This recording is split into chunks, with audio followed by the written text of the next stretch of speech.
Good morning, students. Welcome to online classes. Saint Angel Public School, Bagpat, Standard 10th, Subject SST, Unit Civics, Chapter number 4, Gender, Religion and Caste in Politics. तो last video में हमने study किया था sex के बारे में, जहाँ पर मेल फीमेल सोसाइटी के अंदर डिस्ट्रीब्यूटेड है on the basis of work. तो समाज हमने देखा कल वीडियो में कि समाज जो है वो डिस्ट्रीब्यूटेड है, बटा हुआ है काम के आधार पर। कुछ काम ऐसे हैं जो मेनली फीमेल के लिए समझे जाते हैं और कुछ काम ऐसे हैं जो मेनली मेल के लिए समझे जाते हैं। तो ये जो सोसाइटी डिवाइडेड है on the basis of work, इसे हमने स्टडी किया कल सेक्सुअल डिवीजन ऑफ लेबर में। अब आगे इस चैप्टर में क्या दिया हुआ है वो देखते हैं। Feminist movements, these are the movements which are organized by various women organizations to create equality for women in personal and family life। तो ये फेमिनिस्ट मूवमेंट क्या है? ये फेमिनिस्ट मूवमेंट खास तौर से उन आंदोलनों को कहा जाता है जो औरतों द्वारा चलाए जाते हैं या औरतों के अधिकारों के लिए चलाए जाते हैं, जहाँ पर औरतों को समानता मिले पर्सनल और फैमिली लाइफ में, निजी जीवन में और पारिवारिक जीवन में औरतों को समानता दिलाने के लिए जो आंदोलन चलाए जाते हैं उन्हें फेमिनिस्ट मूवमेंट कहा जाता है। Women in different parts of the world are organising and agitating for equal rights. दुनिया के अलग अलग हिस्सों में औरतें अपने आप को संगठित कर रही हैं और समान अधिकारों के लिए लड़ रही हैं। This feminist movements demand equal rights for women in all sphere of life. तो ये जो फेमिनिस्ट मूवमेंट चल रही है ये इक्वल राइट्स की डिमांड करते हैं, यानी कि आदमी और औरत में जो अंतर है वो अंतर ना रहे। जो अधिकार आदमियों को दिए गए हैं, पुरुषों को दिए गए हैं, उसी तरह से समान अधिकार औरतों को भी दिए जाएं in all sphere of life. They were agitating in different countries for extension of voting rights to women. कुछ देश ऐसे भी हैं जहां पर अभी तक औरतों को वोटिंग राइट नहीं मिला है, उन्हें वोट देने का अधिकार नहीं दिया गया है। तो यहाँ पर औरतें प्रदर्शन कर रही हैं, आंदोलन कर रही हैं कि उन्हें भी वोटिंग राइट्स दिया जाए, जैसे पुरुषों को दिया गया है, उन्हें भी वोट डालने का अधिकार मिले। The agitation demanded enhancing the political and legal status of women and improving their educational and career opportunities। तो औरतों की जो मांगे हैं वो खास तौर से राजनीतिक और लीगल वैधानिक जो उनका स्तर है वो बेहतर बने, साथ ही साथ उन्हें शिक्षा और कैरियर चुनने का भी अवसर मिले। तो औरतें चाहती हैं कि उन्हें पढ़ने लिखने का अवसर मिले, साथ ही साथ अपनी पसंद से अपना कैरियर चुनने का अवसर भी उनको दिया जाए, उन पर किसी तरह की पाबंदी ना हो। This movements have improved women's role in public life. तो ये जो फेमिनिस्ट मूवमेंट वर्ल्ड वाइड चल रहे हैं, दुनिया भर के देशों में चलाए जा रहे हैं, इसकी वजह से औरतों की जो स्थिति है उसमें काफ़ी सुधार हुआ है। We now find women in occupation such as scientist, doctors, engineers, lawyers, managers and college and university teachers which were earlier not considered suitable for women.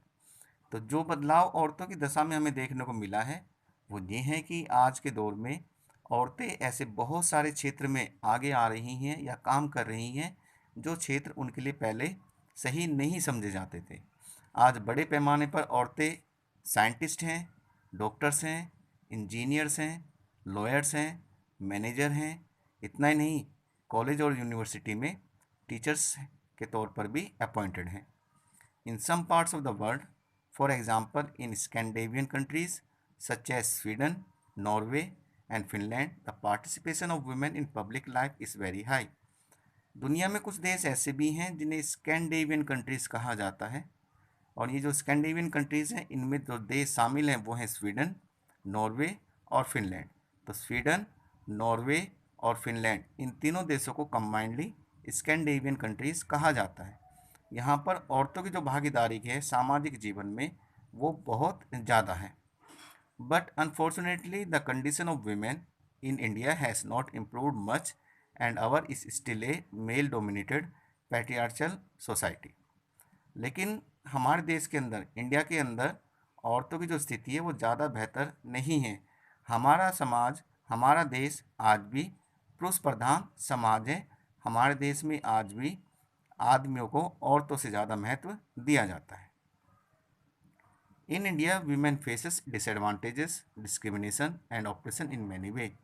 तो हमारे देश में औरतों के साथ आज भी अन्याय हो रहा है, वो भेदभाव का शिकार हो रही हैं। तो इंडिया के अंदर कैसे औरतों के साथ भेदभाव किया जा रहा है उसके बारे में यहाँ पर कुछ पॉइंट्स दिए हुए हैं।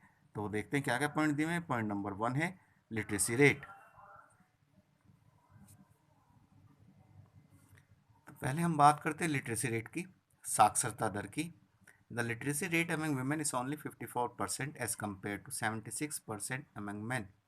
अगर हम साक्षरता दर देखते हैं तो हमें पता चलता है कि औरतों की जो साक्षरता दर है वो सिर्फ 54% है, वहीं मैन की जो लिटरेसी रेट है वो 76% है। यानी कि आउट ऑफ 100 सिर्फ 54 वीमेंस लिटरेट हैं, वहीं दूसरी तरफ आउट ऑफ 100 76 मैन लिटरेट हैं, पढ़े लिखे हैं। Similarly, a smaller proportion of girl students go for higher studies because parents prefer to spend their resources for their boys' education than spending equally on their daughter. इसी तरह से एक चीज़ और हमें दिखाई देती है कि हायर स्टडीज़ के लिए जो लड़कियां हैं वो बहुत कम जाती हैं, क्योंकि ज़्यादातर जो पेरेंट्स हैं वो अपने संसाधन लड़कों की पढ़ाई पर खर्च करना पसंद करते हैं। यानी कि जो माता पिता हैं वो भी शिक्षा के क्षेत्र में लड़के और लड़कियों में भेदभाव करते हैं। माता पिता चाहते हैं कि लड़कियों के मुकाबले जो उनके पास संसाधन है वो लड़कों की शिक्षा पर खर्च किया जाए, इसलिए जो लड़कियां हैं वो ज़्यादा हायर स्टडीज़ नहीं कर पाती। सेकंड पॉइंट है unpaid work. The proportion of women among the highly paid and valued job is still very small. अब बात करते हैं औरतों की। ज़्यादातर औरतें जो हैं अनपेड वर्क में इंक्लूडेड हैं। हाईली पेड और वैल्यूड जॉब्स की अगर हम बात करें तो यहाँ पर औरतों का जो प्रतिशत है वो बहुत ही कम है। बहुत कम औरतें हमें हाईली पेड या वैल्यूड जॉब्स में देखने को मिलेंगी, क्योंकि हाईली पेड और वैल्यूड जॉब्स के लिए आपको ज़्यादा पढ़ाई करनी पड़ती है, एजुकेशन प्राप्त करना पड़ता है, तभी जाकर आप हाईली पेड या वैल्यूड जो जॉब्स है उसमें जा सकते हैं। अब जो लड़कियां हैं उन्हें हायर स्टडीज़ के लिए बहुत कम भेजा जाता है, इसलिए इनका जो प्रोपोर्शन है वो बहुत कम है। दो on an average Indian women works 1 hour more than an average men every day, but most of them are not paid and therefore their work is often not valued. तो अगर हम नॉर्मली देखें तो जो औरतें हैं वो पुरुषों से लगभग 1 घंटा डेली 1 घंटा ज़्यादा काम करती हैं, लेकिन उनके काम को महत्व नहीं दिया जाता, क्योंकि औरतें ज़्यादातर ऐसे कामों में लगी हुई हैं जिनके बदले कोई इनकम नहीं होती, जिनके बदले वो पैसा नहीं कमा पाती।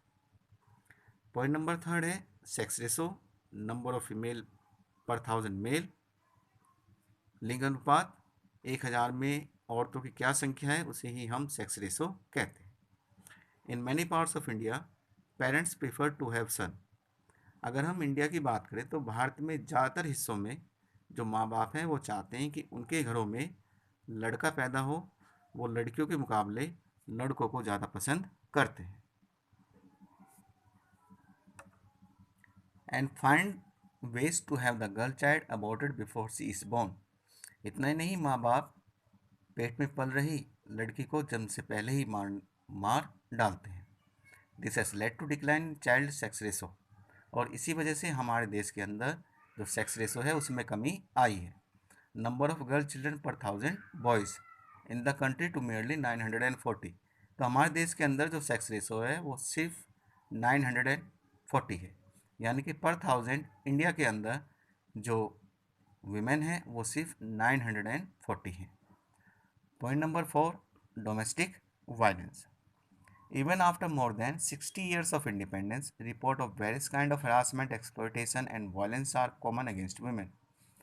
हमारे देश को आज़ादी मिले काफ़ी लंबा समय हो चुका है, 60 सालों से ज़्यादा का समय हो चुका है, लेकिन इसके बाद भी औरतों के प्रति ऐसी बहुत सारी घटनाएं सुनने या देखने में आती हैं कि जहाँ पर उनका शोषण किया जाता है, उनको मारा जाता है, उनको पीटा जाता है।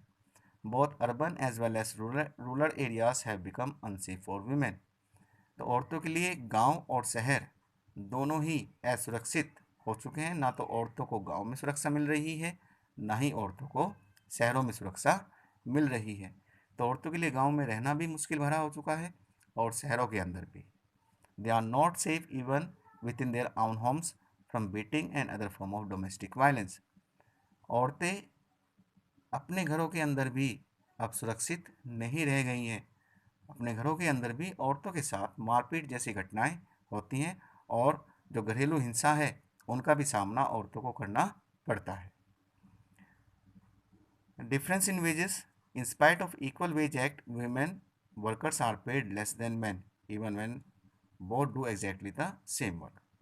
अब यहाँ पर मेहनताने की बात आती है, मजदूरी की बात आती है या वेतन की बात आती है। हमारे देश में एक कानून बना हुआ है, इक्वल वेज एक्ट, जिसके तहत आदमी और औरत अगर किसी एक ही काम को करते हैं तो उन्हें एक समान पेमेंट दिया जाएगा। लेकिन ऐसा देखने में नहीं आता। औरतों को काम के बदले कम पैसा मिलता है और पुरुषों को उसी काम का पैसा ज़्यादा मिलता है।